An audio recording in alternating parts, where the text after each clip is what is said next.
Hello there, shed dwellers, loft dwellers, house dwellers and other model railway folk. Welcome along to the first Shedmouth junction of 2025.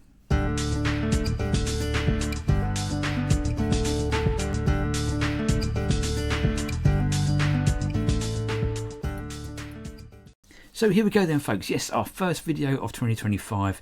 It has been a cold start to the year and hence I haven't been out here. But it is absolutely freezing. Even in here now, it's flipping cold. On a really chilly Wednesday afternoon, I'm going to have to invest in a little blow heater, I think, to keep my little fingies warm in the winter time, because it is a bit parky out here. In the great words of Del Boy, I just seen a brass monkey walk past crying his eyes out. But yes, we are here for a particular reason today. So you may remember the last video I put out, which I think was November, around that kind of time. And I had got the TT track down and it's all running very, very well. That's kind of as far as I got. You may remember in that video I mentioned about the noise level of the TT120. Now, definitely it's nothing to do with the TT120. It's nothing to do with the product, nothing to do with anything other than the way I've laid the track. That's been well established, and the comments and the feedback from people has been brilliant and definitely deducted as my fault. 100%. Having the track PVA'd to the cork, which is PVA'd to the foam insulation board, has literally caused an amphitheatre effect in here, and I get lots of noise from the TT120. So my mission is, I've been putting this off for a few weeks, we're going to attempt to make it quieter. How are we going to do that, I hear you ask? Well, I've got this theory. It could be absolute rubbish, or it could actually be half decent. And I think we're going to give it a go today. I'm going to try it on one section of track to see if it works. Now, as I mentioned before, everything's on PVA glue. It's all stuck solid and rock hard, and it's amplifying the sound. So I've got this theory. The track, I can still lift it, believe it or not. I've had a little test in one section. I can just get a little scraper tool underneath the track, and I can break the contact of the glue. So it's not stuck fast. It can come up again. But to lift the cork again, it's just a lot of effort, and it'll ruin the foam underneath it. So I have found this stuff at work. Double-sided foam tape. There we go. Look, you can get this pretty much anywhere, you know. The right width for TT120 track. And my thought is, lift the track up, put a strip of this down underneath the track, which would adhere the track to this and this to the cork, creating a squidgy layer between the two. I reckon that'll quieten it down a little bit. I could be wrong, but I think it might do. And even if I ballasted then over the top of that, yeah, I know that with ballast you're using PVA glue again, and it makes it hard.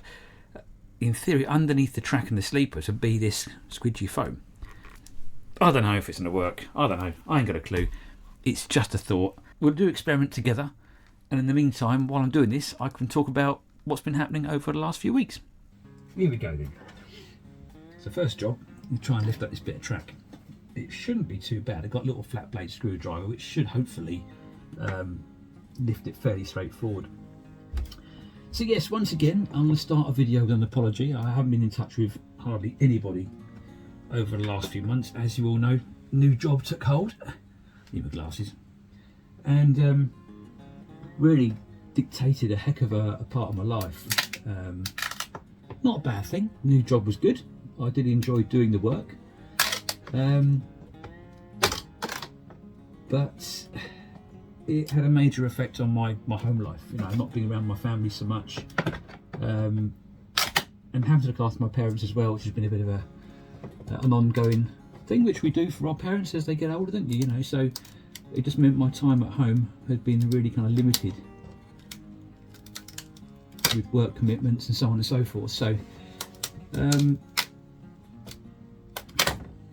yeah, unfortunately getting out in the shed and doing railway stuff has been non-existent, you know. However, things have changed.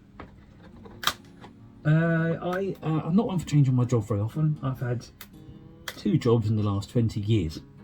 I don't like changing things. I don't like change. However, such was the effect of my new job, I had to change it again. And amazingly, I'm now back in Sandwich working at a local shop, which is lovely. Absolutely lovely. It's nice to come back to work in my hometown again. You know, I've worked in this town for many years, and it's been great to come back. Really, been really nice. Everyone who I was seeing in the town who knew me from the previous job I had here, it's all, you know, oh, I must see you back, and they're popping in the new shop where I work, and they're all excited to see me and wishing me well, and it's been lovely. So thank you everyone who's local and who's popped in to say hello. It's been absolutely fantastic, and a real nice, almost like a welcome home feeling, you know. I wasn't gone very long, only 6 months, but it is more than lovely to come back again. I'm really pleased I'm back working in my hometown again. It does mean the good side for you guys, well, I don't know if it's good or not actually, especially it's good for me but not for you maybe. I get to make a bit more content, so a bit more time at home rather than being at work, so to speak. Yes, that's all good stuff. The shop I work at is a local hardware store. I suppose you could call it a cross between Arkwright's shop, you know, and the fantastic Ronnie Barker and Ronnie Corbett sketch of the old Four Candles. So it's got a little bit of a hardware store combined with home products, you know. We sell everything apart from food, you know. If you can't get it in our shop, it doesn't exist pretty much, you know. You get to the end of the afternoon and you kind of find yourself, we've even got the brooms outside the front door and baskets and stuff to sell, and you're putting it away at night, and you're sort of saying to yourself, it's been a funny old day. I don't think it'll be too long before I'll be making videos for Shedmouth Junction going, welcome to Shedmouth Junction. And it's a lovely feeling being back in the town. So yeah, I'm all excited, and been there about 3 or 4 weeks and settled in quite nicely. And now it's a case of, as you can see, I'm now back in the shed doing stuff. So yeah, all being well, we shall be able to make a bit more content and crack on with this huge layout that I've got planned. On the subject of layouts, a very good friend of mine, Jeremy, who is known as Autumn Hill TMD on Instagram, check him out. He has now started building his own railway in his shed. He's got some baseboards kind of built up now, and that's quite exciting to see his railway develop. He's been coming in the shed here with me for a couple of years now, I guess, and bringing his locos around for running sessions and stuff. And it's going to be really nice to see his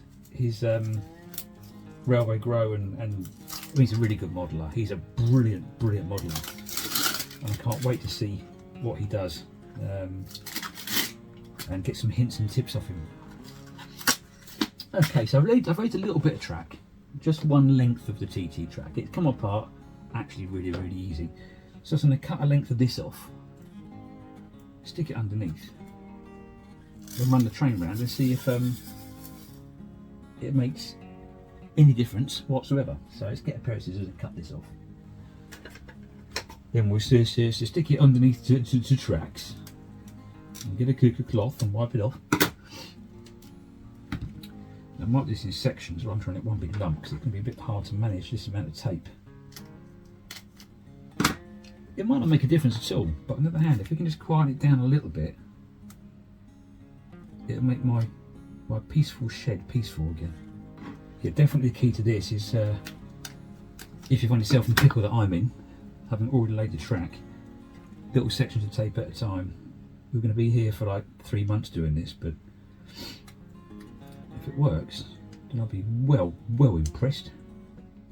Just a little side note here, in case any of you haven't checked out the channel yet, check out Greg over at Mac Trains if you're into your TT120.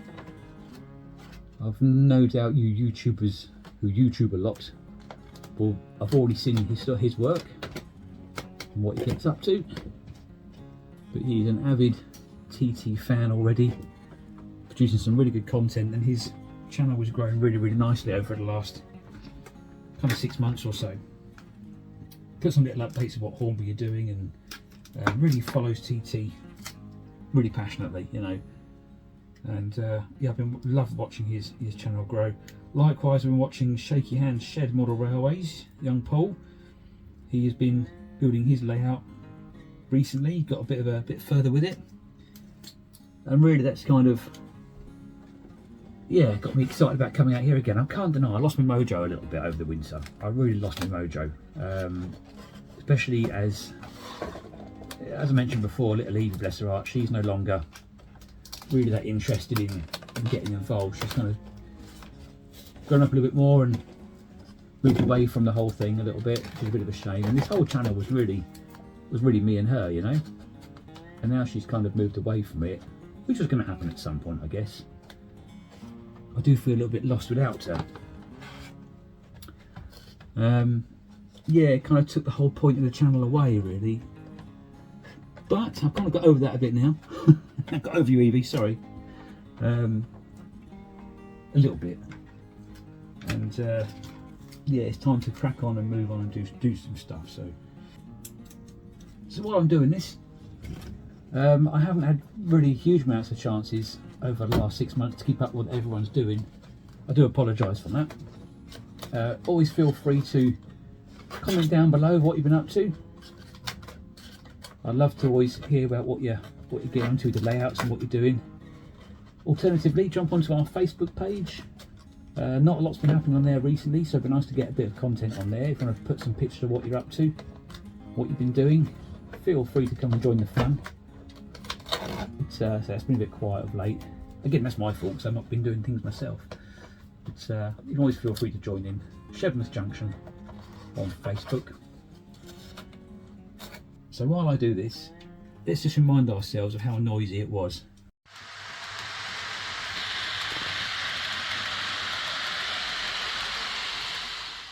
Right, so I've laid a bit of the tape underneath the track. Let's just see if it's any quieter.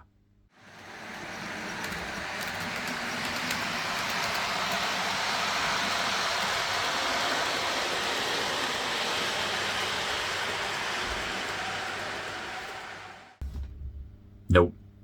Right then, folks, that was that. So at least now we know that if you have been a Wally brain like me and mounted your TT track the way I have done, and it's very noisy, you now know that this stuff won't make it any quieter. Okay, so basically you have to live with your mistakes. Your life choices have had an impact, and there's no going back. Okay, not without complete destruction. So I think basically I'm gonna have to live with it as it is. It's not the end of the world. Just a little thought I had of could I quieten it down, but never mind, it hasn't worked. So yeah, one of those little pointless videos. I don't think I've achieved much at all, really. What a waste of time. But I'll still put the video out there anyway. It's nice to say hello, isn't it? It's nice to say hello to everybody out there and wish you all the very, very best. I do hope everyone is keeping well. I haven't, that's not been in contact with anyone for ages. Moving forward, I promise I'll be back online with the old live streams and stuff and progression. But one thing that has come out of this, I now know that I can crack on with the scenic work and you know, putting that the ballast down and some work on the scenic stuff, knowing that I can't make it any quieter. It is what it is. I'm gonna have to live with it and live with my life choices. Okay, so on that note, I shall bid you a fond farewell and see you on the next one. Thanks very much. Cheers.